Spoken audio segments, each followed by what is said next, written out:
अरविंद केजरीवाल जनता के सामने आए, उन्होंने अपनी बात को रखा और उन्होंने कई गंभीर आरोप केंद्र सरकार पर लगाए, प्रधानमंत्री मोदी पर लगाए। उन्होंने ये भी कहा कि उन्हें फंसाया जा रहा है और मनीष सिसोदिया को लेकर भी उन्होंने कई बातें कही हैं। अरविंद केजरीवाल की ये प्रेस कॉन्फ्रेंस इसलिए भी महत्वपूर्ण मानी जा रही है क्योंकि ये कहा जा रहा है कि मनीष सिसोदिया के बाद शिकंजा अरविंद केजरीवाल पर कस रहा है। बहरहाल इस सब के बीच में कई लोग अरविंद केजरीवाल के अब समर्थन में भी उतरते दिखाई दे रहे हैं। आपको याद होगा राहुल गांधी को सज़ा मिली, उनकी संसद सदस्यता से उनको अयोग्य घोषित कर दिया गया, अरविंद केजरीवाल उनके साथ में आ गए। खूब जमकर उन्होंने विधानसभा में अपनी बातें कही। अभी कल संजय सिंह प्रेस कॉन्फ्रेंस में कह रहे थे विधानसभा में ये जो भाषण दिया गया था इसके बाद उनके खिलाफ अब ये कार्रवाई हो रही है, उनके पास नोटिस आया है। हालांकि अरविंद केजरीवाल को ये पता है कि अब जांच का दायरा या जांच की आंच उन तक पहुंच रही है, लिहाजा उन्होंने अपना स्टैंड केंद्र सरकार के खिलाफ बहुत मजबूत बनाने की कोशिश की है। कांग्रेस के साथ वो आ गए क्योंकि वो जानते हैं कि आने वाले दिनों में उन्हें विपक्षी एकता की जरूरत ज़्यादा पड़ने वाली है और ये देखने को भी मिल रहा है कि कई लोग अब अरविंद केजरीवाल के साथ भी आ रहे हैं। अरविंद केजरीवाल का क्या उत्पीड़न हो रहा है, जैसा कि वो बात कह रहे हैं। अरविंद केजरीवाल के समर्थन में कपिल सिब्बल भी उतर आए हैं। हालांकि कपिल सिब्बल का पहले भी अरविंद केजरीवाल समर्थन कर चुके हैं। दिल्ली के सीएम अरविंद केजरीवाल को मिले सीबीआई के नोटिस के बाद कपिल सिब्बल ने बीजेपी पर निशाना साधा। सिब्बल ने बीजेपी पर केजरीवाल का उत्पीड़न करने का आरोप लगाया। आइए हम आपको सबसे पहले बताते हैं कि कपिल सिब्बल ने क्या कुछ कहा है इस मामले पर। आबकारी नीति में कथित भ्रष्टाचार की जांच को लेकर केंद्रीय जांच ब्यूरो यानी सीबीआई ने दिल्ली के मुख्यमंत्री अरविंद केजरीवाल को समन भेजा। अरविंद केजरीवाल को 16 अप्रैल को सीबीआई द्वारा तलब किया गया है।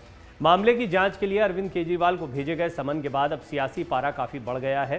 केजरीवाल की आम आदमी पार्टी इस जांच का विरोध करते हुए केंद्र की बीजेपी सरकार पर हमला बोल रही है। वहीं अब इस विवाद में राज्यसभा सांसद कपिल सिब्बल की भी एंट्री हो गई है। सिब्बल ने एक ट्वीट के जरिए जांच एजेंसी के कदम को उत्पीड़न करार दिया है।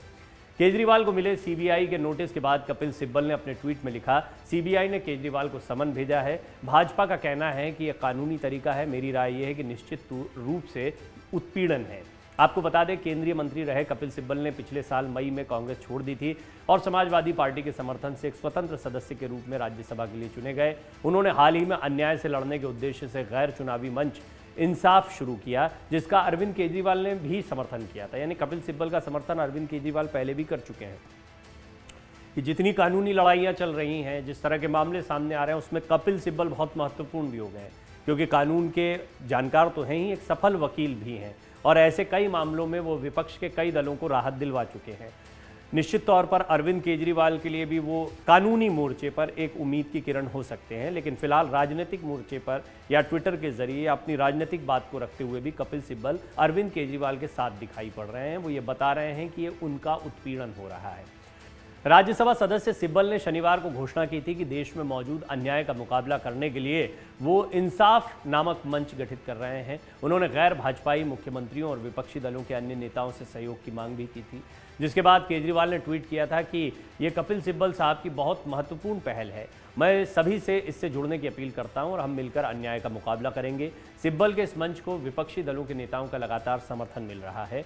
रविवार सुबह 11 बजे केजरीवाल से अब पूछताछ होनी है, सीबीआई पूछताछ करेगी और उससे पहले आज यानी शनिवार को उन्होंने एक प्रेस कॉन्फ्रेंस की। उन्होंने कई गंभीर आरोप लगाए हैं, बहुत सारे कागज़ दिखाए हैं, सबूतों के अभाव की बात कही है, बेवजह उनके खिलाफ मामला बनाया जा रहा है, ये बातें कही है। हालांकि सत्येंद्र जैन और मनीष सिसोदिया जैसे बड़े चेहरों के जेल जाने के बाद ये पहले से तय माना जा रहा था कि जांच की आंच अरविंद केजरीवाल तक भी जाएगी। अरविंद केजरीवाल भ्रष्टाचार के खिलाफ काफ़ी आवाज़ उठाते रहे। अन्ना आंदोलन जो था वो उनके दिमाग की उपज माना जाता है, लेकिन वो बाद में राजनीति में आ गए। अब महत्वपूर्ण सवाल है कि सत्ता पक्ष पर भ्रष्टाचार के मुद्दों को लेकर वार करना, ये अरविंद केजरीवाल की बड़ी ताकत रही, लेकिन सबसे ज़्यादा भ्रष्टाचार के आरोपों में अब वो घिरते दिखाई दे रहे हैं। ये परेशानी का सबब है, लेकिन इसको सियासी माना जा रहा है। ये माना जा रहा है कि उन्हें फंसाया जा रहा है, ऐसा अरविंद केजरीवाल ने आरोप लगाया प्रेस कॉन्फ्रेंस में। दूसरा, कपिल सिब्बल कह रहे हैं ये उनका उत्पीड़न है।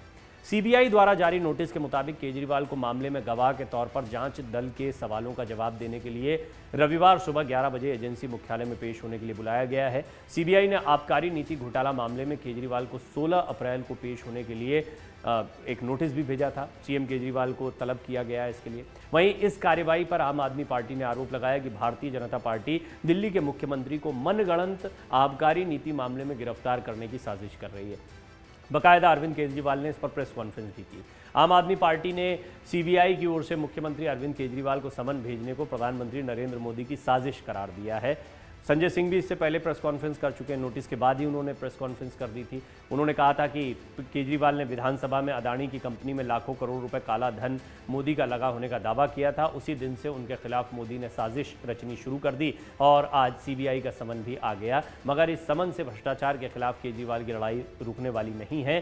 केजरीवाल ने विधानसभा से प्रधानमंत्री के काले कारनामों को उजागर करने की जो शुरुआत की, संजय सिंह कह रहे थे, क्योंकि विधानसभा में उन्होंने जो भाषण दिया था, जिसका जिक्र मैंने शुरुआत में किया आपके सामने, राहुल गांधी की संसद सदस्यता जाने के बाद ये बातें उन्होंने कही थी। बहुत कड़े शब्दों का इस्तेमाल किया था। तो संजय सिंह कह रहे हैं कि उन्होंने वो जो शुरुआत की है वो जारी रहेगी और देश के हर घर तक पहुंचेगी। दूसरी ओर भारतीय जनता पार्टी ने सीबीआई की कार्रवाई को सही ठहराते हुए इसका स्वागत किया है। भाजपा ने आपके बयानों को हताशा भरा बताते हुए आबकारी नीति में बड़े भ्रष्टाचार का आरोप लगाया है। भाजपा का कहना है कि वो दिन दूर नहीं जब आप सरकार के 2 पूर्व मंत्रियों मनीष सिसोदिया और सत्येंद्र जैन के साथ केजरीवाल भी एक ही बैरक में होंगे। आपको बता दें, जांच एजेंसियों द्वारा आबकारी नीति मामले में दिल्ली के पूर्व उप मुख्यमंत्री मनीष सिसोदिया को पहले ही गिरफ्तार किया जा चुका है। मामला साल 2021-22 का है, जब दिल्ली में आम आदमी पार्टी द्वारा नई आबकारी नीति लागू की गई थी। मनीष सिसोदिया को लेकर काफ़ी राजनीति इससे पहले होती रही, लेकिन मनीष सिसोदिया के बाद अब जांच का दायरा अरविंद केजरीवाल तक पहुंचा है।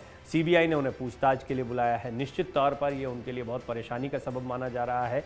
अलबत्ता इस सब के बीच में अरविंद केजरीवाल खुद सामने आए। उन्होंने एक सार्वजनिक तरीके से अपनी सारी बातों को जनता के सामने रखा, सार्वजनिक मंच पर रखा और उन्होंने सारे कागज़ बताए। उन्होंने बताया इस मामले में कोई सबूत नहीं है। तो कहीं ना कहीं अरविंद केजरीवाल ये बताना चाह रहे हैं कि वो अपना स्पष्टीकरण दे रहे हैं, लेकिन उन पर अगर कोई कार्रवाई होती है, ये बातें सारी मनीष सिसोदिया की तरफ से या उनके मुद्दे पर भी आम आदमी पार्टी की तरफ से कही गई हैं, जबकि ईडी का दावा है कि उनके पास में पर्याप्त सबूत है और यही वजह है कि मनीष सिसोदिया जेल में। देखना होगा कि अरविंद केजरीवाल के दावे अपनी जगह हैं, लेकिन ईडी, सीबीआई उनके खिलाफ, या सीबीआई ने जैसे अभी उनको तलब किया है, तो उनके खिलाफ ऐसे कौन से मामले मिलते हैं, कौन से सबूत मिलते हैं जिनके आधार पर उनकी परेशानियां बढ़ सकती हैं। ये देखने वाली बात होगी, लेकिन ये एक बड़ा राजनीतिक मुद्दा बनने जा रहा है। अमर उजाला अब आपके टीवी पर भी। अपने स्मार्ट टीवी पर यूट्यूब पर सर्च करें अमर उजाला, चैनल सब्सक्राइब करें और देखें ताजा खबरें, वो भी HD क्वालिटी में। और हाँ, बेल आइकन दबाना ना भूलें ताकि हर खबर हो आपके घर। अमर उजाला, निष्पक्ष, निर्भीक, निरंतर।